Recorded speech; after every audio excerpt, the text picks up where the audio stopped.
Je voudrais vraiment dire merci à mes parents d'Aguibango.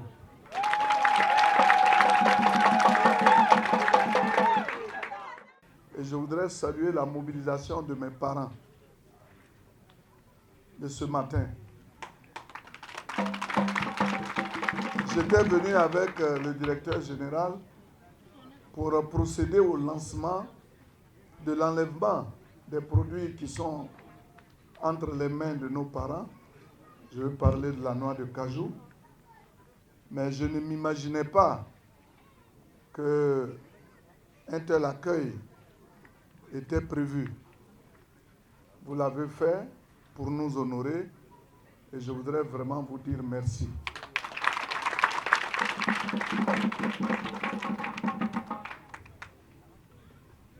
Je voudrais rendre hommage au président de la République, son Excellence, M. Alassane Ouattara, qui nous donne l'occasion de venir ici ce matin pour procéder à ce lancement. Je peux dire que le village d'Aguibango est béni.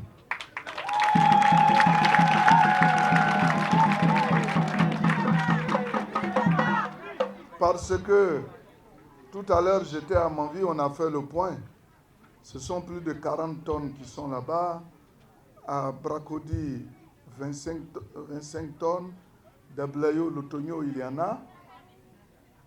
On pouvait lancer ça à Manvi puisqu'il y a plus de produits à enlever qu'il y en a ici à Aguibango. Mais Aguibango est un symbole.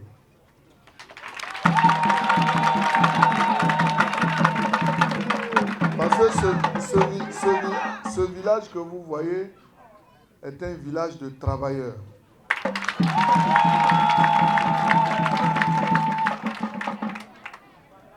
Et ils ont parlé de la qualité de leurs produits, vous avez vu.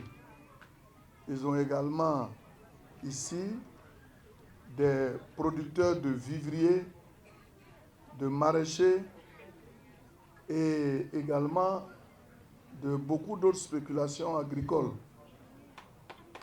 Donc, Aguibango ravitaille la sous-préfecture d'Amanvi en matière de produits agricoles, tels que les produits vivriers, les produits maraîchers.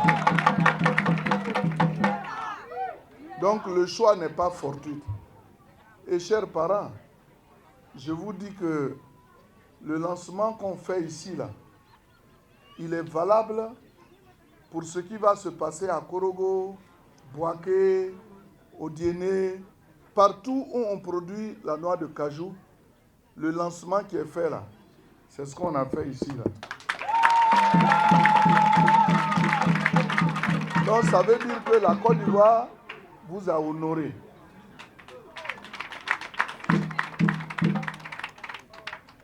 Et comme l'a dit le directeur général, c'est vrai, on avait déjà commencé à enlever la noix de cajou. Hein. Mais cette fois-ci, on a quand même voulu poser un acte qui soit su par les populations. Parce que souvent, quand on vient enlever la noix de cajou, les gens n'en parlent pas.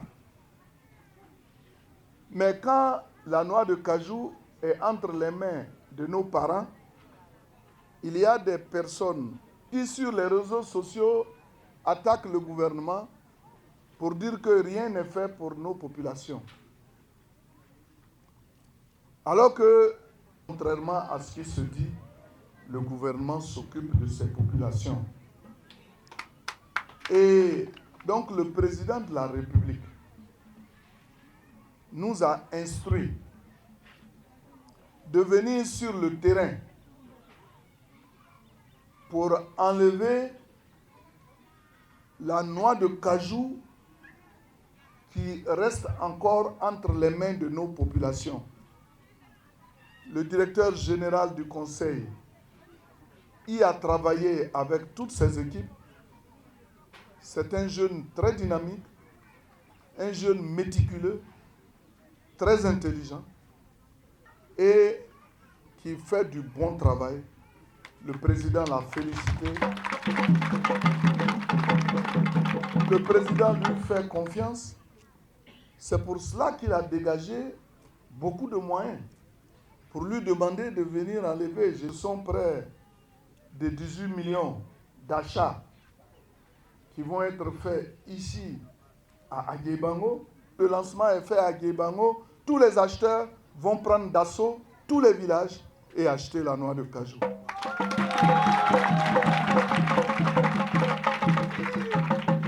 Mais pourquoi cette année il y a eu des problèmes? Le DG l'a dit. Il y a eu des problèmes parce que lorsqu'on fait les contrats que nous donnons aux acheteurs, c'est sur la base des prévisions. La prévision, c'est quoi? C'est que cette année, nous disons que nous allons acheter ou bien nous allons produire 1 150 000 tonnes. Donc nous avons fait des prévisions, nous avons donné des stocks aux acheteurs. Maintenant, il se trouve que on est allé au-delà parce que le DG est tellement chanceux. Bon, ça nous pose problème aujourd'hui parce que ça permet aux parents de produire plus et on a produit 1 500 000 tonnes à peu près de noix de cajou. Alors que c'était 1 150 000 tonnes. Mais malgré cela, on a tout enlevé, il reste 60 000 maintenant, puisqu'on a déjà enlevé une bonne partie. Donc 60 000 tonnes. Que représente 60 000 tonnes à côté de 1 500 000 tonnes?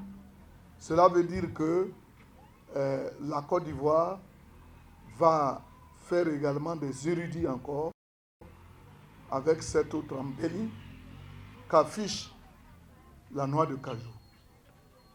Et donc, cela a fait que les acheteurs qui avaient déjà pris des crédits sur la base des kits à enlever ou des stocks qu'on leur a attribués, aujourd'hui, là, il est difficile pour eux d'aller voir encore la banque pour dire nous avons des problèmes, il y a encore de la noix de cajou sur le terrain, mais comment la banque peut faire confiance aux gens, sachant qu'on avait déjà dit que c'est 100 000 tonnes que tu dois prendre, maintenant il vient et dit qu'il va prendre 200 000 tonnes.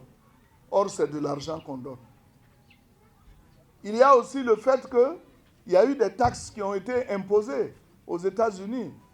Or, le Vietnam est le pays qui exporte la grande partie de notre noix de cajou. 80% des produits de noix de cajou exportés sont du ressort du Vietnam. Lorsqu'on leur applique des taxes, eux aussi, ils ont des contraintes. Ils se disent, bon, on va acheter à un tel prix, il y a des taxes qui nous sont imposées, combien nous allons vendre? Ils ont fermé leur société.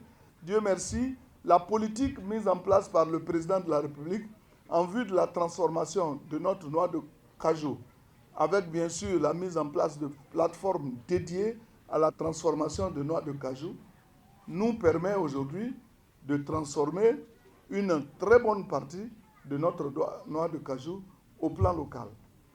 Donc, c'est dire que l'effort que le président Alassane Ouattara fait pour vous, cela est à saluer. Et je voudrais vous remercier à travers votre porte-parole qui est venu, qui a parlé certes en langue, mais qui a reconnu que le président Alassane Ouattara a fait beaucoup. Et il a même dit que leur souhait, c'est de voir toujours le président Alassane Ouattara à la tête de la Côte d'Ivoire. Cela n'est plus un secret. Vous l'avez écouté l'autre jour, il a bien dit qu'il va être candidat. Il a répondu à notre demande, à la demande des Ivoiriens, qui voient en ce président un président qui fait qu'il y a la paix, il y a la sécurité. Et donc, cela mérite que nous lui accordions notre confiance. Donc, tu sais, l'homme oublie vite. Mais l'histoire retient tout. On est venu là. C'est dans 1 mois et demi ou 2 mois. On viendra pour parler de la candidature du président Alassane Ouattara. Souvenez-vous de l'acte qu'il est en train de poser. Il ne le fait pas pour sa propre campagne, mais il le fait pour le bonheur des Ivoiriens. Et comme il le fait pour notre bonheur, qu'est-ce que nous, on doit faire? Lui, il ne nous demande rien. Regarde, on débourse beaucoup d'argent pour venir acheter. Donc, c'est vous dire que le moment venu, là, vous allez seulement prendre votre bulletin et puis vous mettez dedans, plop, c'est Alassane Ouattara. C'est ce qu'on demande.